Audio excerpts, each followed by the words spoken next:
ఒక ఆయన వ్యవసాయం చేస్తూ వ్యవసాయంలో పుచ్చకాయ తోట వేసాడట. ఆ పుచ్చకాయ తోట దేవుని బిడ్డలారా చక్కగా మొలకెత్తి మంచి పాదు ఏపుగా పెరిగి ఒక చిన్న పిండి వేసిందట. ఈ చిన్న పిండేసి ఈ పుచ్చకాయ అనుకుంటుందంట, ఆహా ఎంత ఆహ్లాదంగా ఉంది వాతావరణం, ఎంత బాగుంది ఈ లోకం, ఎంత బాగుందో కదా సంతోషంగా అని అనుకుంటుందంట. ఈలోగా ఆ తోట వేసినటువంటి యజమాని వచ్చి కలుపు తీస్తున్నాడట, మందు కొడుతున్నాడట, ఎరువులు వేస్తున్నాడట, దాని చుట్టూరు శుభ్రం చేస్తున్నాడట, అన్ని బాగు చేస్తున్నాడట. అప్పుడు ఈ పుచ్చకాయ అనుకుంటుందంట, ఆహా నా యజమానుడికి నేనంటే ఎంత ఇష్టమో, కాబట్టి నా యజమానుడు అంటే నాకు కూడా చాలా ఇష్టం అని అనుకుంటుందంట. అలాగా ఈ పుచ్చకాయ రోజు రోజుకి పెరుగుతూ ఉంది. ఆయన వచ్చి బాగా ఎరువు వేస్తున్నాడు, దాని చుట్టూ శుభ్రం చేస్తున్నాడు, దానికి చూడండి కలుపు తీసేస్తున్నాడు, ఏమీ తినుకోకుండా చుట్టూ కంచి వేస్తున్నాడు, రోజు చూస్తున్నాడు దాన్ని బాగానే. అది పెరిగింది పెరిగింది పెరిగింది బాగా పెద్దదైన తర్వాత దాన్ని ఇప్పుడు దేవుని బిడ్డలారా అది ముగ్గిన తర్వాత ఆ యజమాని దాని యొక్క ముచ్చు కోసి తీసుకెళ్ళి బండిలో ఎక్కించాడంట. బండిలో ఎక్కిస్తే అనుకుంటుందంట, ఆహా నా యజమాని నేను ఎప్పుడో ఇక్కడ పుట్టాను, ఇక్కడే ఉండిపోయినని నన్ను లోకమంతా తిప్పి తీసుకొచ్చి ఆ లోకమంతా తిప్పి చూపెట్టడానికి నన్ను తీసుకెళ్తానండి యజమాను అని చెప్పి ఇప్పుడు దేవుని బిడ్డలారా ఆ బండి మీద కూర్చొని ఆ లోకమంతా చుట్టూ తిరిగి చూడటం మొదలెట్టిందంట. అప్పుడు ఇప్పుడు దేవుని బిడ్డలారా ఈ యజమాని బండిని వేసుకుని అలా మార్కెట్లోకి వెళ్తే ఆ మార్కెట్లో దీనికి లాంటి పుచ్చకాయలు చాలా ఉన్నాయంట.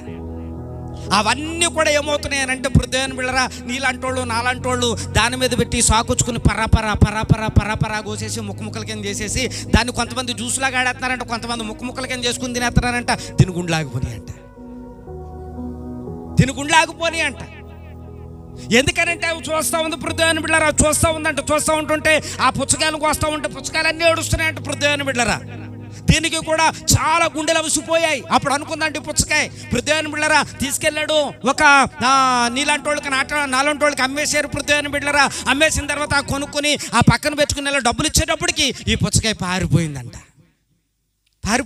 పారిపోయి అలా జనాల్లో ఊళ్ళోంచి అలా పారిపోతుంటే ఆ ఊర్లో ఉన్నటువంటి జనం చూసి, అరే పుచ్చకాయరా మనం దాన్ని ఎలాగైనా సరే పట్టుకుని తినేద్దాం అని దాని వెనకాల పరిగెడుతుంది. ఇది ఇంకా పరిగెడుతుందంట. అలాగొని ఒక చెరువులోకి వెళ్ళిపోయిందంట. ఆ చెరువులో మొసళ్ళు పెద్ద పెద్ద చేపలు నోరేసుకుని ఇలా తెరిచేసి మింగేసి ఎలాగైనా పుచ్చకాయని తినేద్దామని అలా నోరేసుకుని వచ్చేస్తుంటే ఆ చెరువులో నుంచి అలా పారిపోయి ప్రదేశంలో అడవులోకి వెళ్ళిపోయిందంట. అడవులో మరలా తిరిగి చాలా జంతువులు ఈ పుచ్చకాయని అలాగైనా తినేద్దామని చెప్పేసి అది ప్రదేశం బిడ్డలరా అలా నోరు తెరుచుకుని అవన్నీ పరిగెట్టేస్తుంటే ఇది అలాగో కొండ మీదకి వెళ్ళిపోయి ఆ కొండ మీద ప్రదేశం బిడ్డలరా అక్కడ ఒక దేవుని దేవాలయం ఉంటే, మందిరం ఉంటే, ఆ మందిరంలోనికి వెళ్ళిపోయి ఆ మందిరంలో ఆ దేవుని చూస్తూ అక్కడి నుంచి తపస్సు చేయడం మొదలుపెట్టిందట, ప్రార్థించడం మొదలుపెట్టిందట. ప్రార్థించగా ఒకనాడు దేవుడు ఆ పుచ్చకాయకి ప్రత్యక్షమే అన్నాడంట, ఏ అమ్మాయి ఎందుకింత ఒంటుకాల మీద తపస్సు హత్తనం, ఏం కావాలి నీకు అని అంటే అప్పుడు ఆ దేవుడితో అంటుందంట, తండ్రి నాయన యేసు ప్రభువా మమ్మల్ని పుట్టించావు, మాకే అన్యం పుణ్యం తెలియదు, మేము పెరిగి పెద్దవాళ్ళమై ముగ్గిన తర్వాత ఈ మనుషులందరూ కూడా సాకులతో పరాపరా కోసి కసా తినేస్తున్నారు, పసా నవ్వులేస్తున్నారు ప్రభువా, మా బతికేం కావాలి అని అడిగితే అప్పుడు దేవుడు నీకేం కావాలి అని అంటే అప్పుడు దేవుడు వరం అడిగిందంటే ఇప్పుడు దేవుని బిడ్డలారా. అప్పుడు దేవుడు ఒక వరం ఇచ్చాడు. ఏమోనో తెలుసా?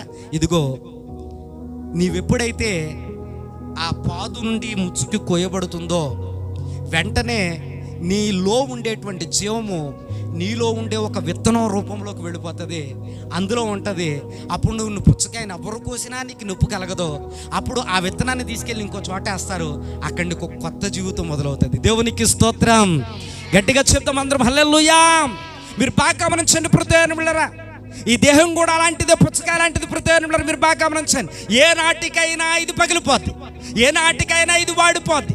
అందుకని దేవుని యొక్క వాక్యంలో దేవుడు చెప్పాడు, ఈ దేహాన్ని మనం అలా వదిలేసిన తర్వాత చూడండి ప్రదేశంలరా పుచ్చకాయలో ఉండేటువంటి ఆ గింజలోనికి పుచ్చకాయ యొక్క జీవమంతా గింజలోనికి వెళ్ళిపోయిన తర్వాత ఆ గింజను ఎక్కడైనా నేల మీద నాటితే ఆ నీళ్లు పోస్తే ప్రదేశంలరా వెంటనే దాని ఆకారాన్ని మార్చుకుని మరలా ఒక క్రొత్త జీవితాన్ని, పుచ్చకాయ రూపం వేరు, విత్తనం రూపం వేరు, ఇప్పుడు భూమిలో నుంచి వచ్చిన దాని కొత్త జీవితం యొక్క వాక్యంలో దేవుడు కూడా అదే చెప్తున్నాడు. జీవితకాలం మరణ భయము చేత అంటే మనుషులకి అర్థం కావట్లా, ఈ జీవితం చాలా చిన్నదే.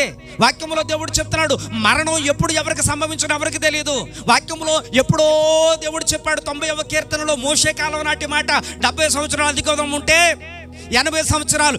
దేవుని యొక్క బైబిల్ గ్రంథంలో భక్తుడైనటువంటి పౌలు అంటాడు ప్రదేశంలో ఏమని అని అంటే, ఇక్కడ మనిషి జీవితం ఆవిరి లాంటిది.